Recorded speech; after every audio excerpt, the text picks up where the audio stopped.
Edgewood University. Year 2. Episode 1. Surprise, I'm back. Welcome back to Edgewood University. We are so glad you've come back to listen to our next installment of this series, so sit back and enjoy. And now, the season premiere of Edgewood University Year 2. So, how was it at home? Asked Hester, and Layla grinned.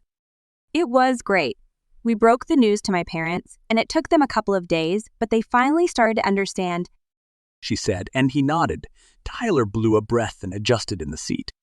I expected it to go way worse, but the Hollands seem to process things well, said Tyler, and Layla, Faith, and Connor smiled. They are. Oh, I forgot to tell you. Your mom sort of hit on me, and then apologized for hitting on me, he said, and Layla raised an eyebrow. Was it last night when we were drinking? Connor nodded, and she snorted. I should have warned you. After all, you are a gorgeous man, she said, and he blushed. Girls told him he was beautiful all the time, but when she said it, it sent tingles down his back and made him act like a love-struck puppy. I liked your parents, said Faith, and Layla wrapped her arms around her friend. I'm glad, but wait until my mother starts mothering you. That's the only annoying thing about her.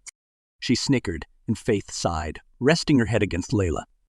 I don't mind. She breathed, and Layla ran her fingers through her hair. Connor smacked his sister's arm, and Faith looked at him. Stop trying to steal my girl. He growled. She stuck her tongue out, and he chuckled. If she wants to be stolen, sorry there, buddy. Better luck next time. Layla giggled, hugging her friend, and Connor looked at Tyler. Are you going to do something about this? He asked, pointing to the girls, and Tyler shook his head. Connor grumbled and crossed his arms. Why not? because if the girls want to snuggle, who am I to interrupt such a beautiful thing? Said Tyler, and Faith and Layla laughed. Connor snickered and looked out the window. I'm going to miss this quiet place, he breathed, and Tyler nodded. Me too. I missed it after we moved away, and now I don't want to leave. He sighed, and Faith gently rubbed his thigh. Well, next semester, we'll be back, said Connor, and Layla nodded. Yep, plus the other 4.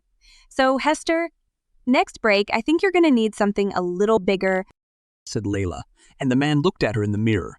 His eyes shimmered, and he smiled and nodded. Of course, Miss Layla. As you wish, he said, and she grinned. Hester liked Layla. The other students he used to pick up were always mean and nasty. They would make fun of his bald head, throw things at him while he was driving, and once a girl almost made him crash. Layla was different. She was kind and respectful. He hoped Connor treated her how she deserved to be treated and not hurt her as he had with the other girls in Edgewood. Hester was an old Omega who served the Tate family and was treated as a member of the family. He knew Tyler when he was a baby, but after they moved to Mortar, Hester stayed in Edgewood, so Tyler didn't remember him. When Maya passed and Peter was locked away, Helen freed him of their contract and allowed him to live his life. He chose to stay and look after Layla. Helen offered him a job, home, and freedom, which he accepted. Now, his job was being Layla's driver, and while she was at school, he was Helen's assistant. Hester turned on the highway and looked in the mirror. Is everyone prepared to shield their eyes this time? He teased, and Layla snickered. She and Faith grinned, pulled out sunglasses, and slid them on. Connor, Tyler, and Hester put theirs on, and the car filled with blinding white light. A few minutes later, the light disappeared, and they removed their sunglasses. Welcome back to Edgewood, said Hester. They drove through the beautiful town and headed toward the school. Layla let go of Faith, climbed on Connor's lap, and unrolled the window. She poked her head out and grinned at everyone. An older couple sitting on a wooden bench waved to her, and she smiled. A man riding a bike tilted his head as he rode by, and she loved feeling the breeze blow through her hair. She giggled as 2 handsome men waved to her, and she gestured to Connor. They smiled and waved. Connor waved and pulled her inside. She looked at him and grinned. This place is so beautiful, and the people are just as gorgeous to Matt. He chuckled as Layla sat in his lap, and he wrapped his arms around her waist. Hester glanced in the mirror and smiled, seeing how happy she was. He was glad to see her happy and hoped Connor would keep it that way. He turned on the red dirt road lined with roses and leafy oak trees, and Faith and Tyler grinned, seeing the school. Strangely, cars were lining the road. and he pulled past them. Layla leaned over the seat and looked at her driver oddly. What are you doing? Why are you passing everyone? We're not in that much of a hurry to get to school, she said. The man chuckled and hit his flashers as he slowly passed the vehicles.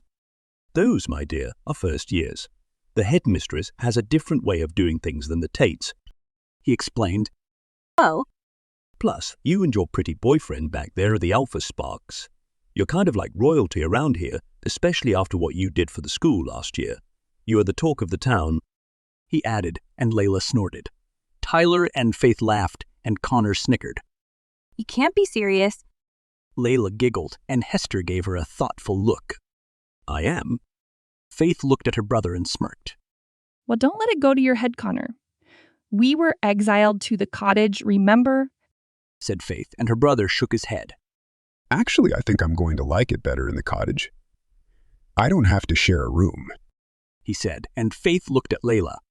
I guess it's you, me, and Tyler, she said, and Connor hugged Layla and growled protectively. I don't think so. He growled, and Layla and Faith laughed. Tyler shook his head and chuckled. He and Connor seemed to settle their differences, and Connor made Layla happy. That's all that mattered.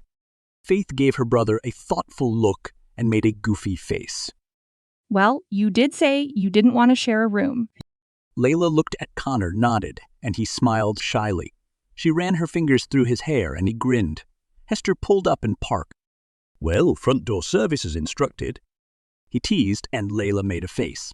Connor, Layla, Faith, and Tyler climbed out, and the guys gathered their bags and suitcases. Layla? Called Hester, and she looked at him in question. The man waved her over, and she glanced at Connor. He only nodded, and she walked toward her driver. Yeah? So, I see you and Mr. Lancer have quite a serious relationship. I'm happy for you. I'm sure you've heard the stories about the guy, but don't believe them all. Rumors can be just that. She looked at her boyfriend and smiled. Yes, I've heard the stories, but he isn't the same man I met last year, she said, and Hester nodded, smiling. So, since you've found your mate, I have a special place for you to take him to when you are ready for the big step. She raised her eyebrow, and he chuckled. When you are ready for that stage, fly into the mountains on the left side. You will find a cave. It's on my property, so you don't need permission, but from me. There is a spring and an awning with a full-size bed. I used to take my wife there before she died, he said. Layla heard the sadness in his voice and looked at him with care. I'm sorry about your wife. It was her time. She's still with me. Now, I want to share the special place with you and Mr. Lancer. She smiled and hugged the man. Thank you. Yes, of course, sweetheart. See you later, Layla. By the way, I'll be around this semester, said Hester, and Layla's eyes lit up. Really? Yes, I am the headmistress's assistant, he said, and she grinned. Great. See you around. Layla waved as the man got in the car and drove away. She put her bag over her shoulder and grabbed her suitcase. Connor, Tyler, and Faith grabbed their stuff. A few girls looked at Connor and Tyler, giggled, and waved. Connor and Tyler looked at each other and shook their heads. Nope, said Connor. I agree, said Tyler, and the girls laughed. A couple of male students whistled at Faith and Layla, and Connor and Tyler growled. The guys straightened, swallowed hard, and walked away. Layla turned around, walking backward, and gave Connor a thoughtful look. You big bully. Her suitcase caught on a rock and tripped her. He slid his arm around her waist and caught her. Layla smiled and searched his eyes. He smiled and bit his lower lip. She giggled as he set her upright and pulled her bag off her shoulder. Watch where you're going, babe, he said, smiling, and she gave him a clever look. But why do I have to, when I have you to catch me every time I fall? Connor's eyes shimmered, and he felt a tingling sensation in his heart. He helped her around the suitcase and grabbed the handle. I got it, He said. She smiled, hugged his arm, and walked beside him.